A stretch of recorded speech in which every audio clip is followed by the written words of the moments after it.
usap-usapan ngayon ang Katden matapos mapansin ang kanilang fans ang tila pagiging tikom ng dalawa sa pagbabahagi ng updates tungkol sa kanilang mga proyekto at ganaps. Marami ang nagtatanong kung bakit tila naging madamot ang tambalan sa pagbibigay ng paayuda sa kanilang mga tagahanga na kilalang palaging umaasa sa kanilang sweet na interaction at exclusive behind the scenes. Bagamat tahimik pa ang kampo ng Katden, hiling ng mga panay na sana'y bumalik ang dati nilang aktibong pakikipahagi sa kapanian. Anong sa inyo doon? Say ko doon kasi ganito, may mga lumabas kasi ng mga netizen na mga nagpo-post sila, na spotted daw nila, siyempre yung birthday ni Alden Richards, di ba? Na spotted daw sa isang Japanese restaurant, itong si Catherine, si Alora, at saka si Alden, at saka yung ibang mga kaibigan nila. Pero may mga nagpo-post doon, hindi rin po namin ito kinukumpirma kung totoo, may mga nagpo-post doon na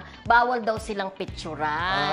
O kaya wala daw mga lumabas na pictures na gano'n. So, ibig sabihin yan, kaya parang yung topic natin na parang nagiging madamot daw sila sa mga paayuda. So, ibig sabihin kung totoo man yun na huwag i-post, talagang nandun si Catherine nung birthday ni Alden. Oo, kasi may mga larawan daw na parang pareho yung background. Kasi may isang netizen na nagsabi na siguro na ayaw nila this time, gusto maging private nila yung kanilang pagkikita. Kasi di ba sabi nga ng isang panay, basta Sir Alden na hindi ko sasabihin kung sinong kasama mo. Di ba may ganon? Ganon ang pagkakasabi. Ganon sabi ng isang panay. Kaya siguro ayaw na muna niya. Baka gusto nga niya magkaroon na sila ni Alden. Privacy siguro.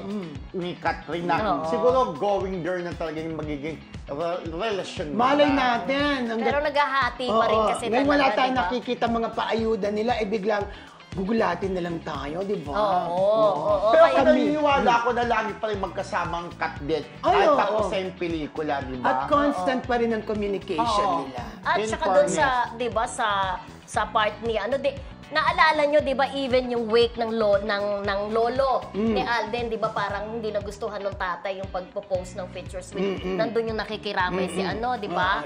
Si Catherine. Correct. So, irespeto na lang natin kung yun ang gusto nilang privacy. Tama.